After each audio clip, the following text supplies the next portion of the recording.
오늘의 설교 제목은 성령을 받으면입니다. 성령을 받으면. 간판 하나가 눈에 들어왔습니다. 한참 생각해 보니 감동까지 주더라고요. 오늘 그 문구가 특이해서 이 시간 한번 소개해 보려고 합니다. 이렇게 쓰여 있었어요. 맛도 멋을 낼 줄 알아야 된다. 맛도 멋을 낼 줄 알아야 된다. 이럴 때는 이런 반응 나와야 돼요. 이야. 생각해 봤습니다. 얼마나 맛에 자신이 있으면 이제 맛을 넘어 멋을 내겠다고 도전할까? 맛이 멋이 내기 위해서는 무엇을 해야 할까요? 생각해 봤더니 몇 가지가 문득 생각났습니다. 모양이 달라져야 합니다. 고정관념을 깨야 합니다. 내용도 때로는 달라질 수 있습니다. 그런데 간판의 내용이 저에게 큰 감동을 주었지만 저는 그 식당에 가지 않을 겁니다. 왜요? 멋을 강조하는 식당은 제가 기대하는 맛이 나지 않을 것이 분명하기 때문입니다. 돌솥 비빔밥을 준비합니다. 자고로 두툼하고 투박한 곱돌로 만든 돌솥에 밥을 담고 다양한 나물과 채소, 소고기와 달걀을 올린 후에 제 앞에 그것이 턱 놓이는 순간 이 소리가 나야 합니다. 누룽지 눕는 소리. 또한 따뜻한 밥을 밥에 그릇에 퍼고 슥슥슥 비빈 후에 어리구젓을 딱 올리든지 그 돌솥밥으로 인 따뜻한 밥에 젓갈을 하나 올려서 입에 넣는 순간 이겁니다. 이거. 심지어 김치찌개는 어떠신가요? 식당의 오랜 역사를 말하듯이 조금은 찌그러져 있어야 합니다. 밑바닥은 시꺼멓게 태워진 양은 냄비에 돼지고기를 큼직하게 듬성듬성 썰어서 집어넣고 송송송 대파를 썰어넣고 김치찌개를 끓이면 맛이 끝내줍니다.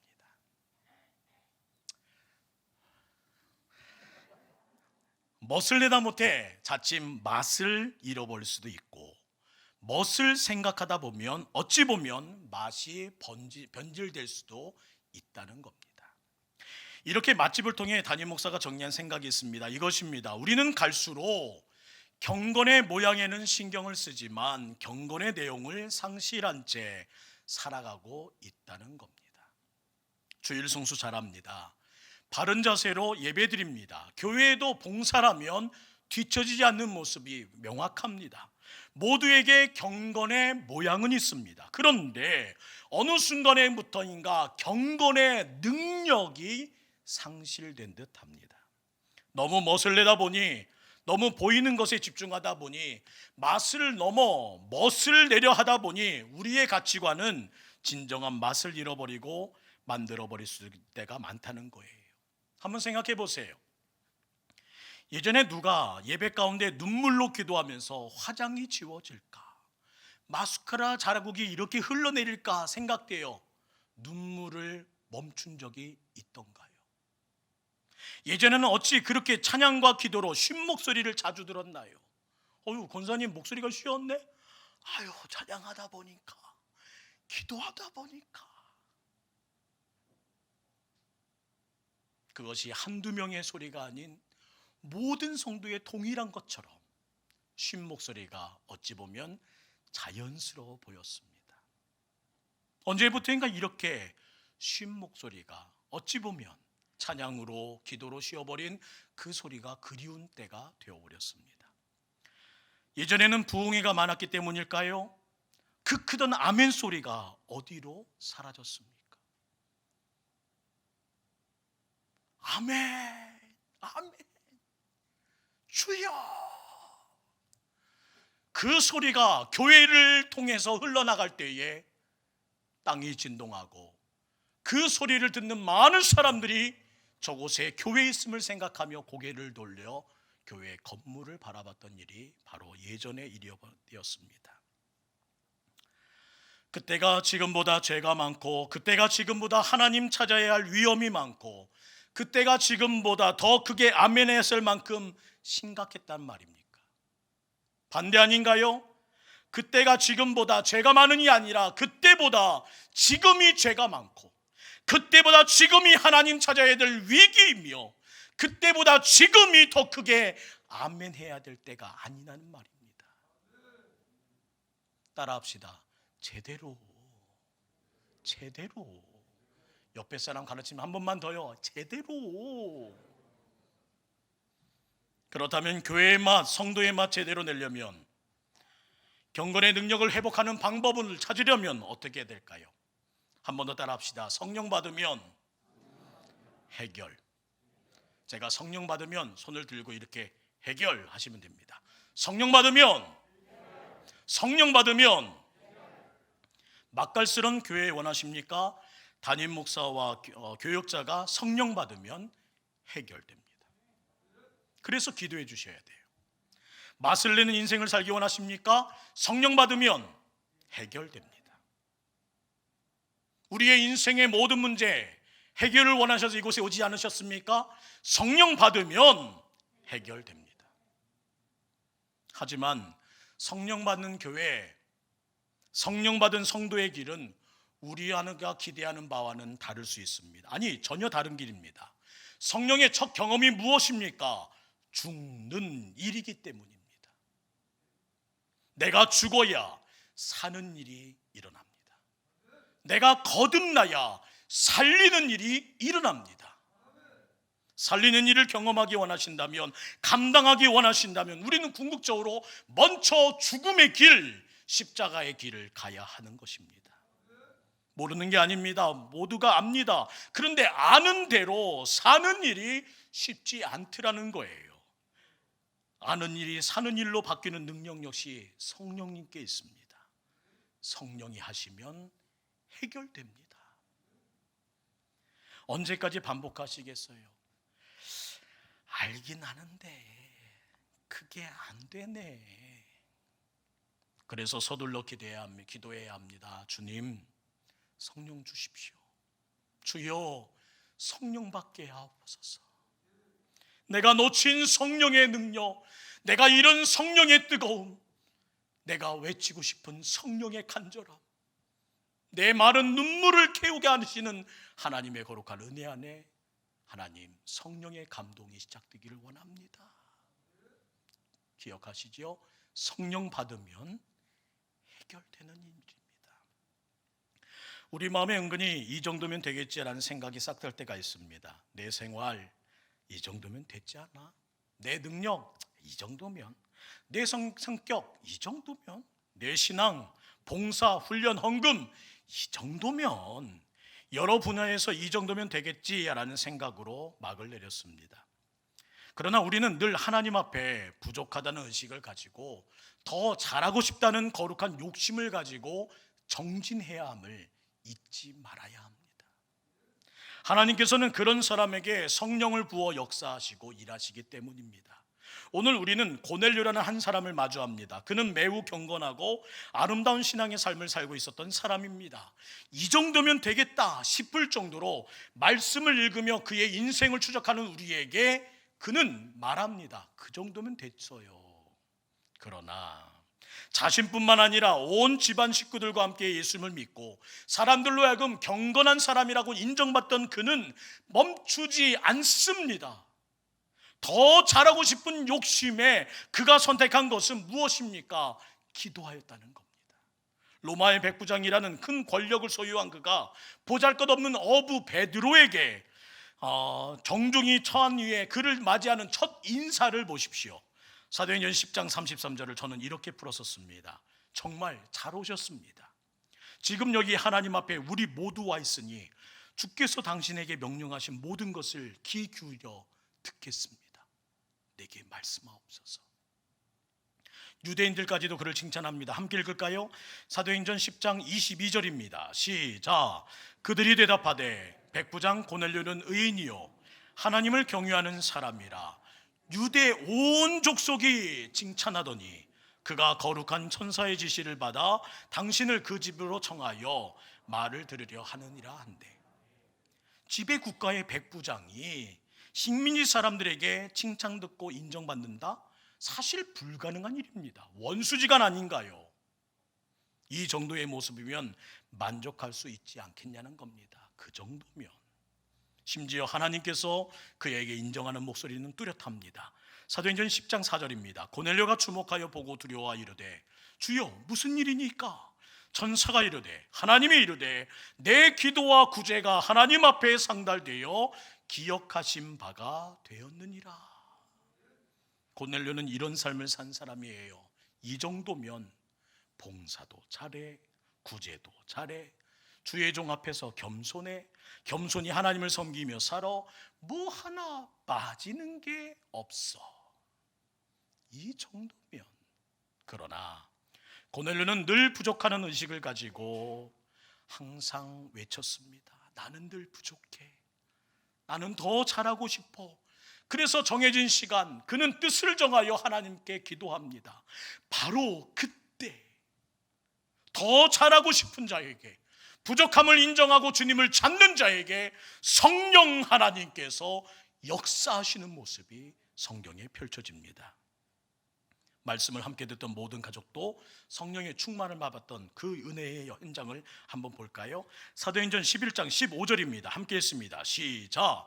내가 말을 시작할 때에 성령이 그들에게 임하시기를 처음 우리에게 하신 것과 같이 하는지라. 오순절 다락방에 임한 성령의 역사가 그 현장에 또 한 번 재현되었다는 말입니다. 사도행전 2장 2절부터 3절 말씀 보세요. 호련히 하늘로부터 급하고 강한 바람 소리가 있어 그들이 앉은 온 집에 가득하며 마치 불의 혀처럼 갈라지는 것들이 그들에게 모여 각 사람 위에 하나씩 임하여 있더니, 바람이 세게 불 때 나는 소리가 들립니다. 그 소리가 점점 더 강해집니다. 온 방 안에 가득합니다. 또 큰 불덩이가 위에서부터 내려오더니 120개로 갈라지면서 각 사람의 머리 위에 머무르기 시작합니다. 그 자리에 함께했던 모두에게 방언이 터져 나오고 그의 심령이 뜨거워져서 감당하지 못할 하나님의 은혜가 임하여 찬송하고 경배하고 하나님의 거룩한 살아계심을 경험하며 성령이 오셨네, 성령이 오셨네, 우리 곳에 성령이 오셨네 하는 그 고백의 현장이 지금 고넬료의 가정 위에 임하고 있다는 거예요.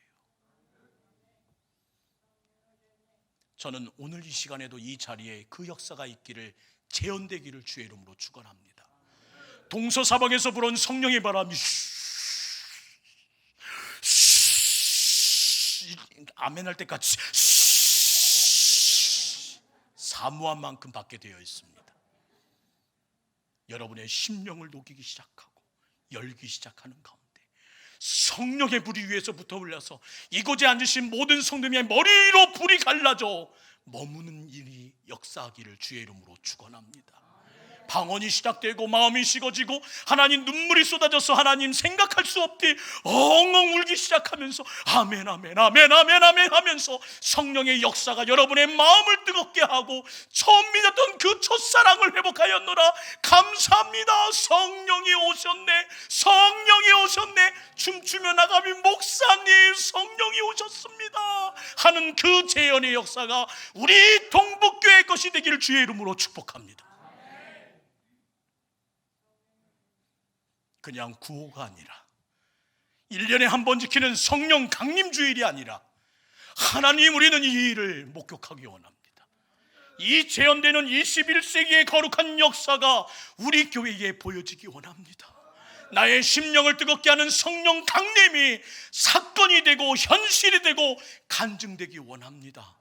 원하시면 아멘. 그 아멘 소리를 들으신 하나님께서 역사하실 줄 믿습니다. 에스겔서 47장에 보면 에스겔의 성전 동편 성문 밑에서 물이 흘러나오는 환상을 봅니다. 예루살렘 성전 문지방 밑에서 물이 서서히 흘러나옵니다. 하나님께서 일천척 약 500m를 청량하신 후에 에스겔로 건너가라 명하세요. 그때 물의 깊이를 재보니 발목의 깊이였더라. 이곳에 앉아 계신 어떤 분들은 성령님과 자신의 관계가 발목 깊이인 이가 있습니다. 두 번째, 무릎의 깊이가 됩니다. 성령님과 자신의 관계가 무릎 깊이인 사람이 있습니다. 세 번째, 허리에 물이 동합니다. 성령님과 자신의 관계가 허린 사람이 있습니다. 마지막으로 사람이 건너지 못하는 강을 만납니다. 성령님께 완전 점령된 상태입니다. 사랑하는 성도 여러분, 성령님과의 나의 관계는 어딘가요? 냉철하게 오늘 확인하고 돌아가셔야 합니다. 나와 성령님과의 관계는 어디인가? 발목의 깊이인가? 무릎의 깊이인가? 물이 허리에 나왔나? 아니다, 나는 건너지 못할 생명의 강을 만났구나. 이 정도면 내가 정한 그 한계선상에 정박하여 살아온 지 얼마나 오래되었습니까? 알긴 아는데 언제까지 이 탄식만 연발하면서 아는 대로 살지 못하는 불순종을 반복하겠냐는 말입니다. 오늘 이 시간 고넬료와 같이 성령님께서 완전히 점령해버리는 여러분 되기를 주의 이름으로 축원합니다. 주여, 고넬료에게 부으셨던 그 성령의 역사가 오늘 이 자리에 우리 교회, 우리 가정에, 나에게 체험되기를 원합니다. 원하시면 아멘. 성도에게, 교회에게 성령님이 중요하다는 이유는 무엇일까요? 성령님이 임하시면 죄에 대하여 책망하십니다. 책망받은 하나님의 사람들은 하나님 앞에 인도되어 엎드려 기도하기 시작합니다. 그리고 그 기도에 응답이 열려요. 응답받은 결과로 하나님이 새 사람을 만드시는 일이 성령 받으면 이루어지는 거예요. 새 시대를 이루는 일이 성령 받으면 이루어지는 거예요. 새 역사가 성령 받으면 되는 거예요. 다음 읽을 말씀은 성령님이 꿈꾸시는 세 사람의 모습입니다. 내용은 길지만 의미를 생각하면 천천히 한번 읽어볼까요? 에베소서 4장 25절부터 32절, 저를 따라서 천천히 한번 읽습니다. 시작. 그런즉 거짓을 버리고 각각 그 이웃과 더불어 참된 것을 말하라. 이는 우리가 서로 지체가 됨이라. 분을 버리고 죄를 짓지 말며 해가 지도록 분을 품지 말고 마귀에게 틈을 주지 말라. 도적질하는 자는 다시 도적질하지 말고 돌이켜 가난한 자에게 구제할 수 있도록 자기 손으로 수고하여 선한 일을 하라. 무릇 더러운 말은 너희 입 밖에도 내지 말고 오직 덕을 세우는데 소용되는 대로 선한 말을 하려 듣는 자들에게 은혜를 끼치게 하라. 하나님의 성령을 근심하게 하지 말라. 그 안에서 너희가 구원의 날까지 인치심을 받았느니라. 너희는 모든 악독과 노함과 분냄과 떠드는 것과 비방하는 것과 모든 악의를 함께 서로 친절하게 하며 불쌍히 여기며 서로 용서하기를 하나님과 그리스도 안에서 너희를 용서하신과 같이 하라. 성령님은 잘못된 길에서 돌아서게 하십니다. 과거에는 부정적이고 교만하고 도적질하며 살았습니다. 그러나 성령님을 만나니 거룩한 생각, 거룩한 근심을 가지고 새 사람이 됩니다. 과거에는 하나님이 주신 소득의 11조를 도적질하고 하나님께 드리는 예배 시간을 도적질하고 남의 것을 도적질하여 살아왔으나 성령님과 만나니 거룩한 생각, 거룩한 근심으로 새 사람으로 바뀌어집니다. 어떻게 하면 하나님을 위해 일할까? 어떻게 하면 경건하게 살까? 어떻게 하면 하나님을 영화롭게 해드릴까? 하나님을 기쁘게 해드릴까? 하나님께 인정받고 칭찬받고 싶은 사람이 되어 어떻게 하면 하며 고민하는 사람으로 바뀌어지더라는 거예요.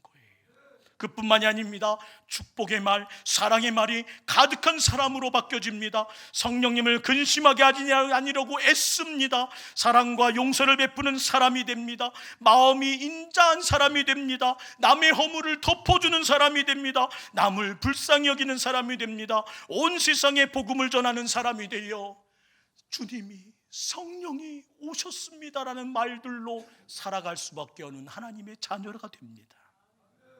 이것이 바로 성령님이 꿈꾸시는 새 사람의 모습이라고요. 그래서 사도 바울은 에베소 교회에 처음 한 말, 그 질문이 바로 이것입니다. 너희가 믿을 때에 성령을 받았느냐? 오늘 이 자리에 수십 년을 믿어왔지만, 오늘 이 자리에 나는 중직을 맡고 있지만, 나는 지금까지 동북교회를 지켜온 사람이지만, 그러나 다시 한번 이전의 그 모든 모습의 새 사람 되기를 선언하는 마음으로 질문합니다. 너희가 오늘 믿는 가운데 성령을 받았느냐? 이 말은 너희가 성령을 통해 새 사람이 되었냐는 질문이에요. 성령 받아야, 성령 받으면 새 사람이 됩니다. 사랑하는 성도 여러분, 진심으로 축원합니다. 성령님을 통해 새 사람이 된 이들이 누리는 축복을 절대로 놓치지 마세요. 첫째, 성령 받으면 죄와 사망의 법에서 자유케 되는 축복으로 삽니다. 생명의 성령의 법의 실체는 바로 예수 그리스도세요. 더러운 옷은 빨면 되지만 인간의 죄는 사람의 수고와 노력으로는 불가능합니다. 진정한 변혁을 위해서는 레디컬 체인지, 예수의 십자가를 통한 근본적인 치료가 있어야 한다는 것을 잊지 마시고, 아무리 있어도 까마귀가 백로로 바뀌지 않는 것처럼 인간으로서는 아무것도 할 수 없음을 인정하고 성령 받기 위하여 두 손 높이 드는 여러분 되기를 간절히 원합니다. 그 애통함을, 그 싸움의 처절함을 사도 바울은 이렇게 고백합니다. 오호라, 나는 공고한 사람이로다.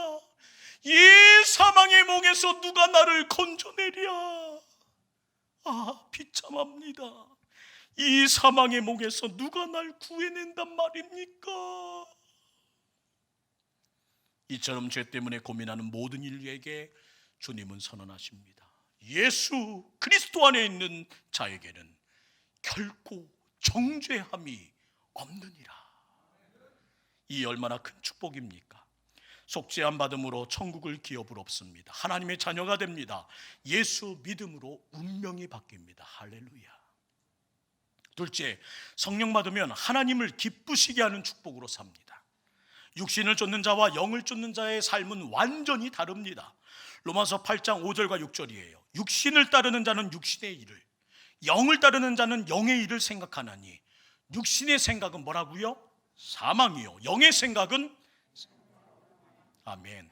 사람의 행동은 생각에 달려 있습니다. 육신의 일을 생각하면 육신의 일을 따라가요. 영을 따라가면 하나님이 기뻐하시는 삶을 살아갑니다. 이어지는 성령 하나님의 선언을 듣기 원합니다. 로마서 8장 7절 8절 이후에 주신 하나님 말씀 함께 있습니다. 육신의 생각은 원수가 되나니 이는 하나님의 법에 굴복하지 아니할 뿐 아니라 할 수도 없음이라. 육신에 있는 자들은 하나님을 기쁘시게 할 수 없느니라. 셋째, 성령 받으면 죽을 몸이 사는 축복이 임합니다. 에베소서 5장 14절 보세요. 함께 있습니다. 시작. 그러므로 이르시기를 잠자는 자여 죽은 자들 가운데서 일어나라. 그리스도께서 너희에게 비추시리이다. 존 버년의 철로 역정을 보면요, 사망이라는 사람은 평탄한 대로를 가면서 내내 그 길이 사망이라는 사실을 모르고 갑니다. 영이 잠들었기에 육신의 감각대로 살아가는 거예요. 그러면서 서서히 잠들어갑니다. 죽어갑니다. 그러자 주님께서 그 잠든 자를 흔들어 깨우십니다. 잠자는 자여, 깨어서 죽은 자들 가운데서 일어나라. 잠자는 자여, 일어나라. 잠자는 자여, 일어나라. 저는 오늘 이 자리에 있는 여러분의 심령을 하나님이 흔들어 깨우실 때에 아멘 아멘 하며 깨어나길 주의 이름으로 축원합니다. 병든 자여 일어나라. 믿음 없는 자여 일어나라. 너의 모든 마음의 의심으로 점령된 자여 일어나라. 불가능하다고 생각하는 그 모든 어둠의 영에서 일어나라. 하나님이 하시는 소리에 여러분이 번뜩 일어나 주여 잠들지 않겠습니다 고백하는 우리가 되기를 원합니다. 로마서 8장 11절 말씀 함께 있습니다. 시작. 예수를 죽은 자 가운데서 살리신 이의 영이, 성령이 너희 안에 거하시면, 그리스도 예수를 죽은 자 가운데 살리신 이가 너희 안에 거하시는 그의 영으로 말미암아, 성령으로 말미암아 말씀하십니다. 시작. 너희 죽을 몸도 살리시리라. 병든 놈도 살리실 줄 믿습니다. 끝난 인생도 살리실 줄 믿습니다. 늦은 인생도 살리실 줄 믿습니다. 성령 받으면 시작될 줄 믿습니다. 새 사람이 될 줄 믿습니다. 새 영이 될 줄 믿습니다. 믿음대로 될지어다. 성령 충만하여 그 모든 일이 이루어지기를 주의 이름으로 축원합니다.